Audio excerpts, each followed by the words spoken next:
Okay. Thank you for coming to TimeGate this year. As you know, it's our 10th anniversary. And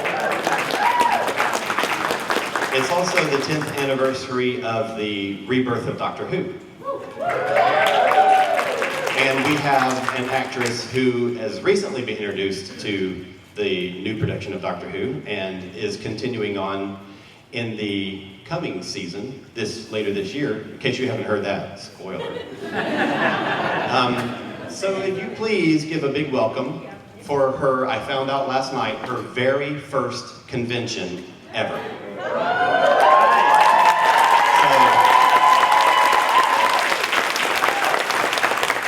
please welcome Michelle Gomez.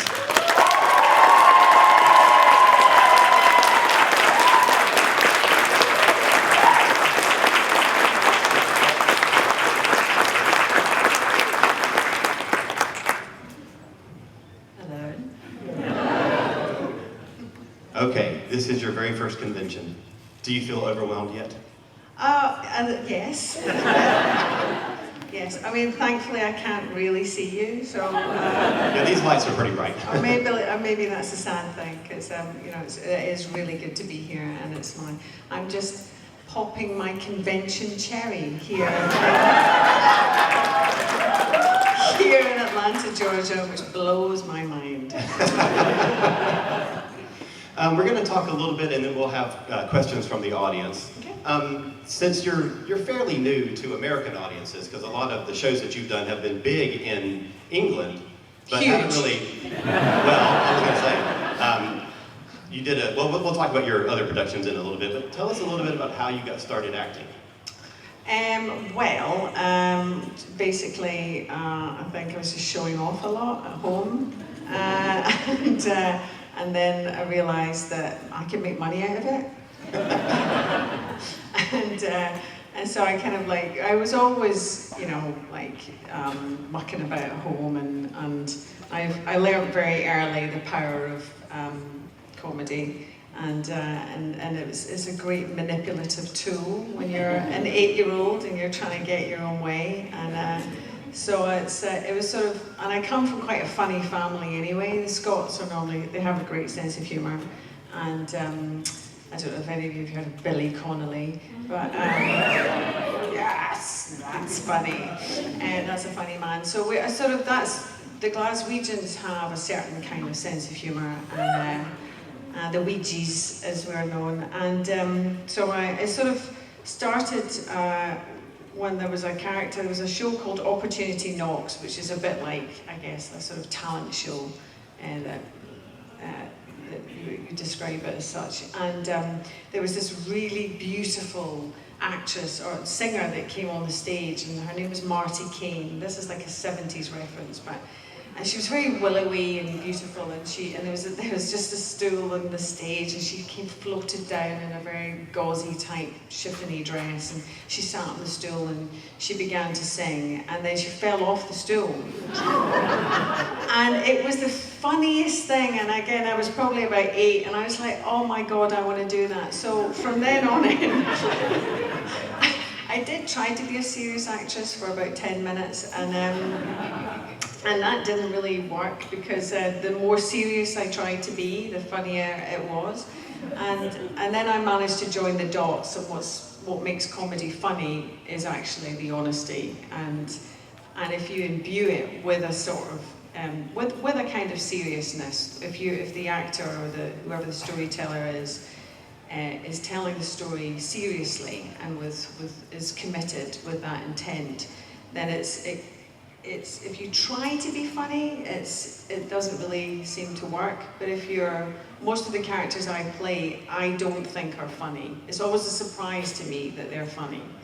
The audience finds them funny? Yeah, because I always think, what are you laughing at? It's not funny, it's painful. A minute ago you said that you eventually learned that you could make money at acting. But you used to carry a very interesting business card. How do you know about that? I'll study up. Wow! I'm impressed. Nobody in inner circle knows about that. I'm in the inner circle now. There's only one in the inner circle, and that's me. It's not a very big circle. So what did the business card say? Well, there was a couple. There was Okay. one called Mickey's Cabs, because like it was embarrassing. Like I kind of thought I was an actor, but I wasn't. Nobody ever employed me, so I was really a waitress. So, but it was embarrassing saying that I was an actor when I was asking if you wanted more bread with that. So I never admitted to being an actor, and then I just sort of had these business cards made up as a joke. When I started to get work, but I still wasn't really able to talk about a body of work. I'm still mortified when people ask me what I do. So I either say, depending on my mood, that I own an industrial buffing manufacturing company called Buff and Go, because that kills the conversation stone dead, and then we don't have to talk about it anymore. Or my other one was Mickey's Cabs. Basically just drive you nowhere because I didn't have a car. So yeah. Growing up, you watched Doctor Who? Oh yes. Yeah. How familiar with the character of the Master were you growing up and then coming into the role now? Well, when my agent, put it this way, when my agent called and told me to sit down before she told me what she was about to tell me, she knew that it wouldn't be lost on me what that meant to have a female play. Basically, are there any kids in here? Are there? What's the youngest? What do we have? Over there. I don't know how gynecological I can get here this morning, but basically, like just to switch the master to a female, to go male to female. Basically, to put a vagina on the master was a big deal. That's what she's trying to say.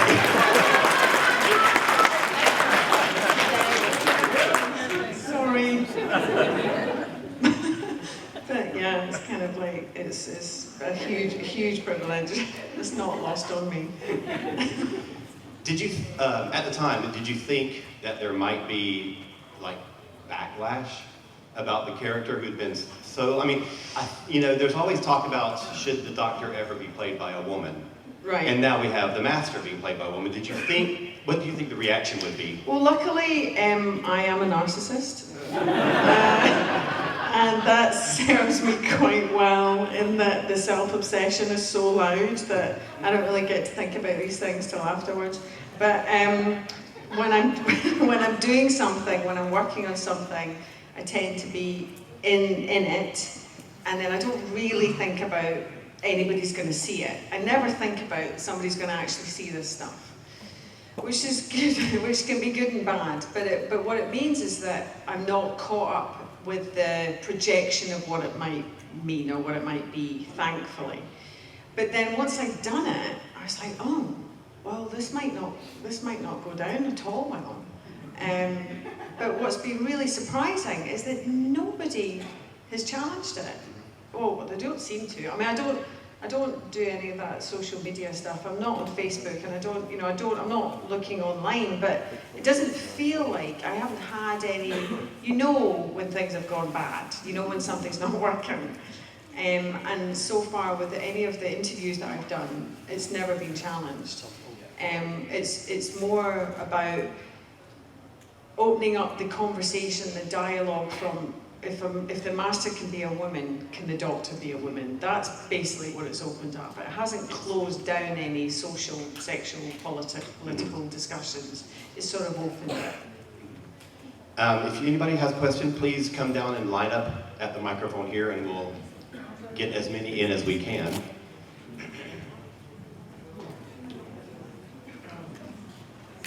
Kim, start us off. Hi, Michelle. Hey, Kim. We met in the elevator. We did. It's really Old friends. Clara. Yes. Thank you for recognizing the costume. It's brilliant. No, I spent a lot of time in that costume. Well, what I want to ask you about is your own costume as the Mistress, or costumes. Did you have a lot of input in it? Do you like the costume? Is there anything like it you'd like to change or do different? You know, that sort of thing. Just tell us about the costume. Okay, great. I'd love to. No, I didn't choose a costume. Stephen Moffat is a genius, and I'll do anything he tells me to do. He's making me say that. Ladies and gentlemen, Stephen Moffat. No, he's kidding. He's kidding. Prize guest. No, he's not. He's not coming. He's not coming. Anyway, no, it's genius, you know, it's brilliant for me because as an actor, you stick that costume on and give me those lines, I really don't have to do anything. I just turn up and say it. I just say it and go. Buff and go. There's the theme, act and go. So, I mean, it's quite constraining, you know, because constricting. I'm a lady that likes pound cake. I actually managed to eat a whole cake last night. Did you have the fried pound cake? I had the fried pound cake. Isn't it wonderful? It's wonderful. I dress cleverly in that I don't have waistbands, but you stick me in a corset for 12 hours in a day and then try and eat a 3-course meal is difficult. So joking aside, there's the restrictions that a Victorian corset puts on how you conduct yourself is interesting because I'm fighting against it the whole time because I'm all kind of spidery in arms and legs with a big weird bit in the middle, and so you know that I kind of fought against that, and it's actually brought a really good energy, I think, to Missy because there's something that can't be constricted, you know, that she's sort of busting out of it, and yet, you know, she's very, to look at her visually and aesthetically, she's very contained and buttoned up, but actually she just can explode any time. And with regards, you know, developing that costume this year, I got a whole new one, but it's Missy again, but just a bit of like kind of maybe like a slicker cut, you know, it's just like it's the same thing, different buttons basically. But I think that's who we have. That's who we have. We have Missy as she is. I mean, I would love that she, you know, bust out that corset one day. So maybe you start tweeting that. Please help me. Poppins costume. Yes, I mean that's like I love the fact. Yeah, I love that. Mary Poppins. Yeah. So. I love the fact that, you know, let's say Julie Andrews or Mary Poppins. Julie Andrews, let's say, not even Mary Poppins. Julie Andrews is the most evil woman of the universe. It's a brilliant joke, and I'm sure that shouldn't go on record, but I've said it now. Thank you so much, and we're glad you're here. Thank you. Have a grand year.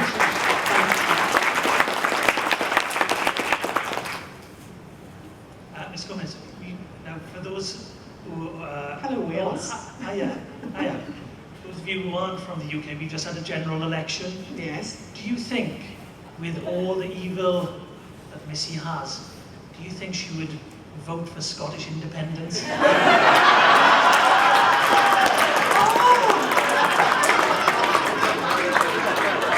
Because she wants us to have no money at all. No actual currency. I don't know if I could be drawn into this political discussion. I think Missy's just a little state in her own. She just like there's Scotland to own herself? A little bit of Scotland to herself. Yeah, I think she just. I think Missy could. Missy should first of all meet the Queen, and I'd like to see what that discussion might be. And see what Missy and the Queen could work out for the UK. Well, she met James Bond. Did you say Jane Fonda? No, she met James Bond. Didn't she, the Queen at the Olympics? She's what? She met James Bond at the Olympics. So why not Missy? She met Jane Fonda? James Bond.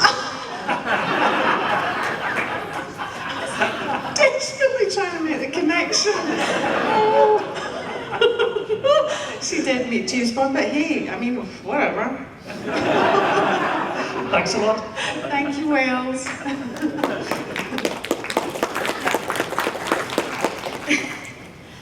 I was wondering, when you were preparing to play Missy, did you actually watch any of the other masters to get an idea? No, God forbid that I would actually do any work.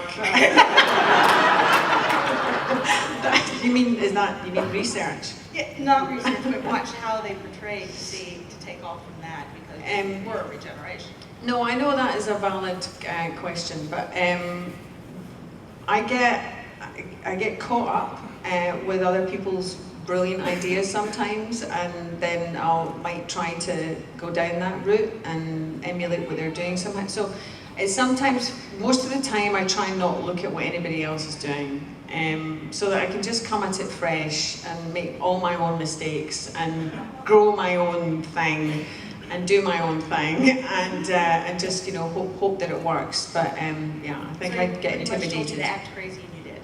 Huh? So he pretty much told you to act crazy and you did. I can't really hear them. So he told you to act crazy and you did. They told me to act crazy. Act crazy. No, you see, I don't think that I am acting crazy. That's what makes it work. No, I don't think that's crazy at all. I don't think that's even scratching the surface. Thank you. Thank you. You guys make sure you speak right into the microphone because it's hard for us to hear with the speakers facing that way. What was your acting process, your audition process to playing the Mistress? Oh, well, I was, so I don't live in Britain anymore, and I was asked to play another part in that season that I wasn't physically available for because I was doing some other thing somewhere else, being brilliant somewhere else. I never saw the light of day. Anyway, so I couldn't physically be there, and it killed me because in Britain, it's like you only get so many chances to. I'm a big Doctor Who fan, and it's like what?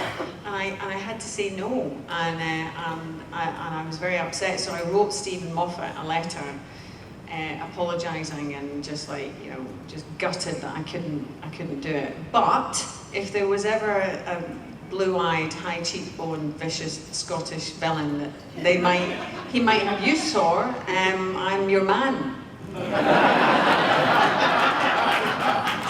And then I never heard anything for a few weeks, and I was like, oh, okay, whatever. And then my agent called and said, can you say no to this? And then they offered me the master. So had I taken that first role in that season, in that first series with Peter, I wouldn't be here. So You were originally to play Miss Delphox, right? Nope. Really? No. Who was it? I can't tell you. Oh. I can't. It wasn't Miss Delphox, but I can't tell you because it would just be no. Yeah, you just guess.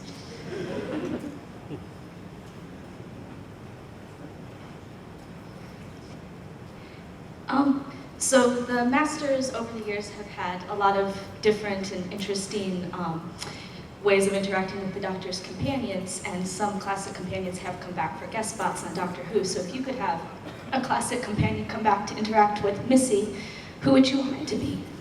Oh, hands down, it has to be Jenna Coleman.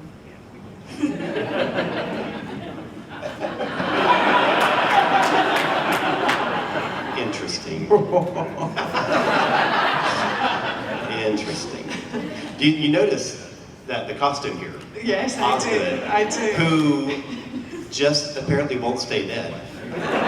So you're just going to have to kill her again this season. She's dead. Don't you that's not a spoiler. I don't actually have any clue what's going on ever. So all I know is what I did this season so far, but I really don't. We don't get the scripts until, so I don't know. Okay, with this being your first convention, were you prepared to see so many emulations of your character? No, but yours is like, I mean, can I use you when I have a bad day?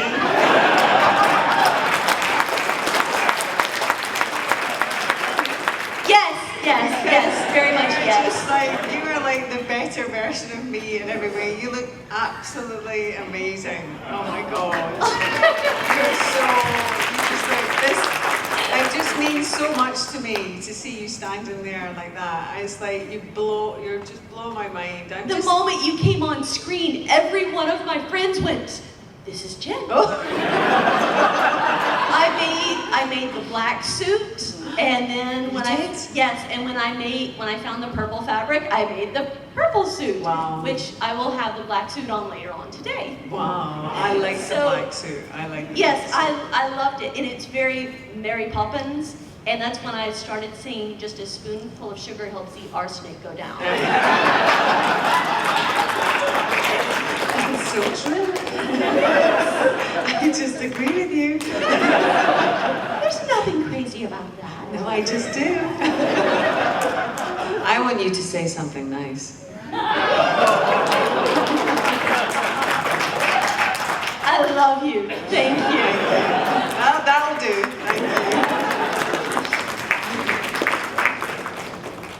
Thank you. Hello. First off, thank you for being here. Really appreciate it. Pleasure. Just when you were sort of thinking, when you were thinking of the character for the Master, did you take on any particular inspiration? I know you say you didn't really look at like previous Masters, but is there sort of like any particular sort of inspiration you took from somewhere else? Not exactly. I think I was so led by the script and so, so basically, the Missy or when do we start calling me the Master? I'm not sure about that, but Missy was like, she's a small part in the whole season. There's a lot going on there, and so I'm just part of telling that story, and it's a huge, complicated, and crazy Matrix type story that Moffat tells every year, and so I was like, I'm always conscious of trying to be original and trying to just be part of the story and tell the story. So the only inspiration I felt that was sort of imposed on me really was a sartorial one because of my costume.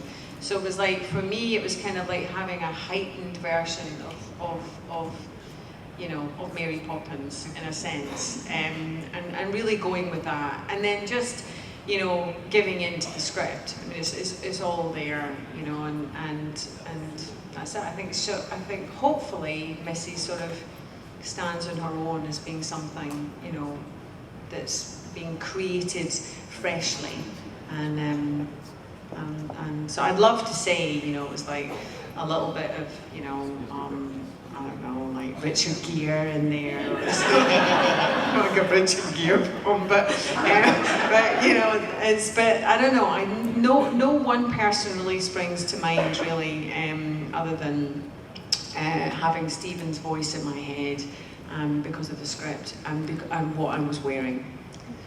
Okay, well, thank you. Whatever it was fantastic because, kind of like what the last person up here was saying, I showed those episodes like Dark Water and Death in Heaven to my friends, and they went, "Oh, this is pretty much Mark in a dress. We just need to get in a dress and we're good." Great. So you're my inspiration then, all of you guys. You. I never met you, but it's your fault. You just made my day. Thank you. Thank you.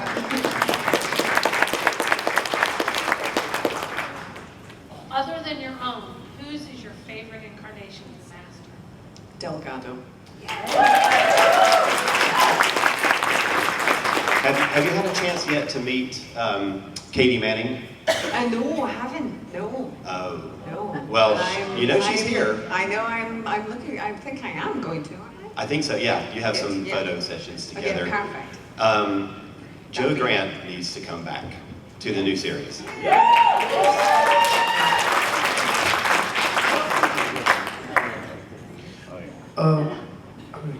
Okay, I have a question. Which is your favorite show that you starred in? Well, not to deal in semantics here, and there hasn't been much starring. I've done a lot of second banana on the left, but I think probably this is really at the top for me right now. Being Missy is just glorious. If I had to pick anything before, it would probably be Sue White and Green Wing. That was a great moment. I've done a lot of theatre, so there's been some great theatre moments for me. But I would say Missy's ranking really pretty number one for me right now. It's kind of great. Okay, thank you. And you've been a great star as Doctor Who. Thank you very much. I just wanted to say we deeply appreciate you being here. It's very cool.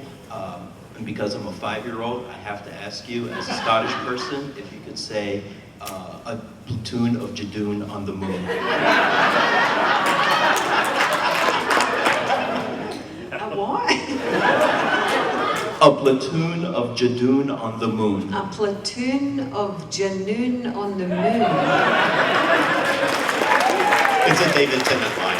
Ochai the New. Hi, my name is Jennifer, and I'm from Earth Station Who and Earth Station MCU podcasts.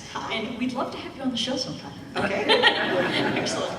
I just wanted to ask, as an actor, most people have dream roles, and I'm assuming Missy is probably right up there. But do you have any other theater roles or like movie franchises or anything that you'd like to be in someday? I think I've got to bust out a Who's Afraid of Virginia Woolf at some point. Oh, yes, absolutely.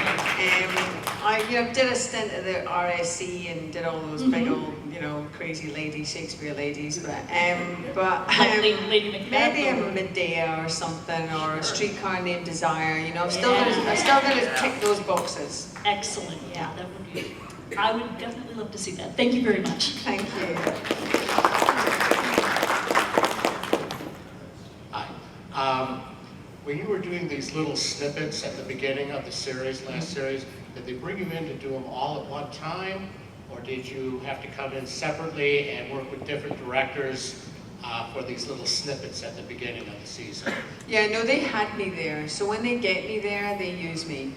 And so most of the time I had no idea what I was saying and why I was saying it. I was just being fielded into different sets and going, say that, and then look enigmatic. So you'll notice that those performances don't make any sense whatsoever.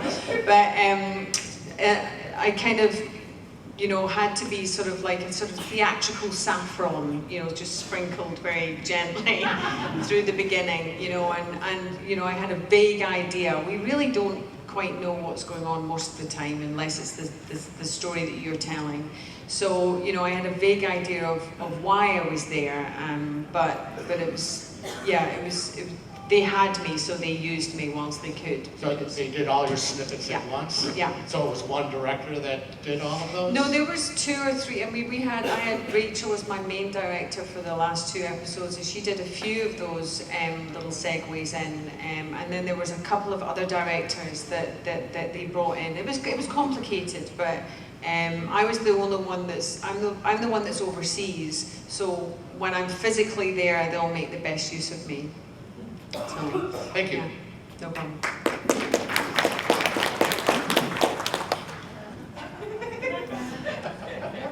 If Missy could design her own TARDIS, what would it look like?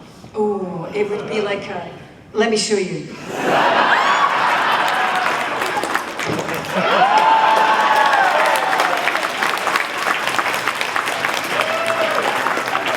Something Chloe, something Prada, something Versace, something fabulous. Thank you. In fact, I think this is my TARDIS. Hey, how you doing? This question is from my son Bryson. He wants to know why you chose the Cybermen to become your army. Well, because they're the coolest, And if you're gonna have an army, have ones with arms and legs that can, that are kind of shiny and kind of cool, and yeah, I would say why not? Yeah. Oh, my pleasure. Oh, good to meet you. Hi. Hi. This is your first convention in America? Ever. Ever. We've gone a long way to see you. Are you doing anything okay? I should hope so. At some point, I'm doing a few here this year, and then there will be, I'm sure. I just don't know what there is yet, but I would definitely hope so. I'm kind of excited for that moment, whenever that will be. Please do, because we'd love to see you. Oh, thank you. Oh, thank you. The next public appearance that you have coming up is hosting the Symphonic Spectacular when it makes its debut in New York. Yes. Are you looking forward to that? Well, yes, until somebody told me how many people are going to be there. Yeah. Don't tend to think things through, really. And I thought, oh, you know, there'll be a few people, maybe like a room like this or something like that. And then I went to the Barclays Centre the other day to see Stevie Wonder, and that was great. But it was Stevie Wonder and 18,000 people, so I did have slightly had to think about that one. Are you doing it as Michelle Gomez or as the Mistress? No, I'll do it as me, which is the same thing. Without the corset. I'm just not wearing a corset. Hi. What was it like working with Peter? Oh, well, now you see, Peter was like my hero when we were in Glasgow, and Peter's just a little bit older than me, and he was at the Glasgow School of Art, and I was at the drama school, and I'd see him cutting about town, being all cool and arty, you know, and with his big floppy hair, and and so me and my nerd team, we'd be like running behind him, just thinking, you know, it's trying to slipstream his coolness, and now. No, I get to come back and have fun with him and toy with him like a cat. But so Peter and I have a mutual friend, and so I always feel like I know Peter like better than I really do. And so when we first met, I felt like we had this instant shorthand from the moment we met, and so it just means that we have a lot of fun on set, and we get to play around a lot, and so a lot of the stuff that ends up, you know, that's not on the page is because, you know, we are relaxed and we get to have fun. And the Glaswegians, we have a very similar sense of humour, so, you know, if we crack each other up, you know, it's kind of, it just means there's just a little kind of magical element there than wouldn't have otherwise been there if I'd been working with an English actor. Thank you. Hi. Hi. Thank you again so much for coming all this way and with such a quick turnaround. Oh, it's my pleasure. I came in late. Have you already talked about the accent? No. Oh, well. You know, I think it's interesting. It seems to me, as a U.S. viewer, that much as we have in the U.S. with maybe Southern accents, Southwestern accents, the Scottish accent, there seems to be a certain amount of prejudice against. And of course, Sylvester McCoy got to be Scottish on the show. Peter Capaldi gets to be Scottish on the show, but Missy didn't seem to be. So I'm curious about the process of deciding that, if there was one, and your experience with that in general, if you've been, you know, if you're often asked to tone down the Scottish or to play it in some other way. Yeah, I mean, I really can only do one accent, and it is Scottish. But at times with Missy, you know, because I have, you know, worked on the stage quite a bit, and so you have to kind of like, people have to understand you, and at times, you know, depending on what I've done, it's sort of mellowed out and softened out quite a lot. And with Missy, what surprised me was that there was an Anglification to her, and it's sort of used as a sort of a kind of like class loftiness, you know, but then there's times where I would just let rip as Missy and just throw the Scots right back at Peter because I could, and it was fun. And there's a certain glottal quality to the Scots and the way we talk that's, you know, that it's a regionality that's really embraced when you're wanting to be just a bit more authentic and a bit more real.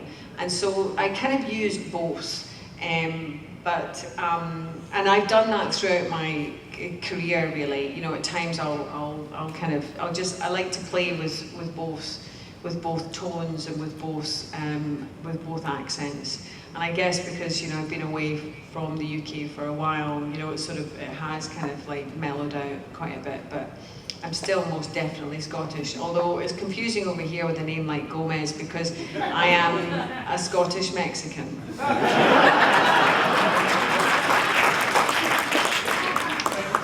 Thank you. Hi, I was just wondering, what's your favorite incarnation of the Doctor? Well, it's got to be Peter, because he's here too. No, he's not. Although I was brought up with Tom Baker. Tom Baker was my doctor. Hey, how are you? I'm very good. Good. As an actor, do you watch yourself after the scenes are made, and how do you feel about that? How do you feel about seeing yourself on TV? No, I really try not to do that,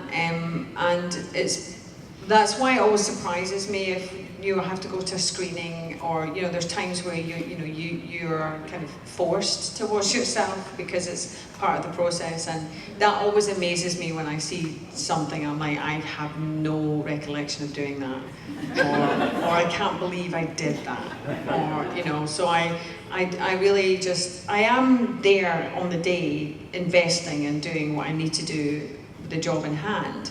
But I do move on really quickly, you know, to the next thing. It's just, you know, I don't know why, but I just, you know, don't really sit there watching myself really much. Well, you make it seem effortless, so thank you very much. Thank you. That's down to Stephen, mainly. Thank you. We only have a few more minutes, maybe about 8 more minutes, so. Yeah, there's a line now. So, I was wondering if you could talk a little bit about the kiss with Peter Capaldi. Was there prep? Was it just spontaneous? There were a few versions of that. Some with tongue, some without tongue. No, again, that was to go back to, there was an earlier question about, you know, did I know Peter? You know, there was an instant, when you're an actor and you come to something new, there's a moment where you have to make sure that the other actor feels safe. Like you have to, otherwise, you know, stuff just doesn't happen. You know, because we had an instant shorthand, you know, I knew that Peter, you know, Peter's quite naughty. You know, Peter's got a great sense of humour, and so there's now what happens is trying to catch each other out, and that was, I think, day one. Of Missy's arrival, and so I really did feel like I was just going to take the bull by the horns, you know, and that nose is there, ready to be. That man has a profile, and that needed to be brought into the forefront. So no, I you know, went for it, and you know, there was no complaints.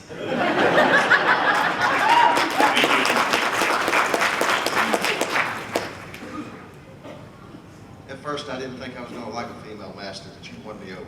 Wow. Very Delgado-ish. Well, I can see that you're. I would love to see you hypnotize somebody. They're doing it. No?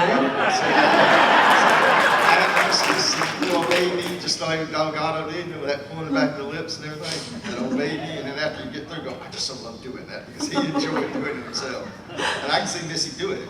Oh yeah. No, she's doing it right now.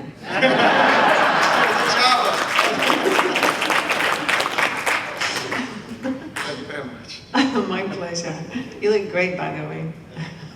I just want to say you're awesome. And have you watched any of the previous Masters? I haven't watched any of the previous Masters, really. I mean, I have checked in on Delgado because you know, that's, you know, for me, he's number one. But thank you. You're welcome. Thank you. Thank you so much. I was actually wanted to ask you about some other Moffat's work. If you're a fan of Sherlock, and I particularly was wondering if you would comment on Irene Adler, who I think has, as a character, as a female villain with a certain sort of dominance. What you thought about that? What do I think about dominant women? Yes. Sure, that works for me. I think they have their place. And as long as they know their place, then they'll go far. Thank you. Wow. Wow, she's so beautiful. Hello. I just have another quick costume question for you. The cameo that Missy wears, the figure on it, is it just a standard Victorian woman or is it a Gorgon? I think if you look closely, I've been trying. I've been trying. Yeah, no, I think it's like this is in my imagination, okay? Because it's unclear as to exactly who it is or what it is. But I think what we should agree on here now and be witnessed upon in this moment is like the Queen's head on the sovereign. It should perhaps be Missy's head on there. Because it's unclear as to exactly who it is, I'm afraid. I was hoping it was a Medusa. Yes. Okay, we have just a couple of minutes. Michelle will have to be whisked away to her next thing. We do have a second session with you this afternoon at 4:15. So in that one, we'll talk a little bit more about some of your other series that you've done. We'll talk a little bit about Shakespeare. And then we'll have some more questions from the audience. Okay, so thank you so much for being here. And I hope you have a wonderful rest of the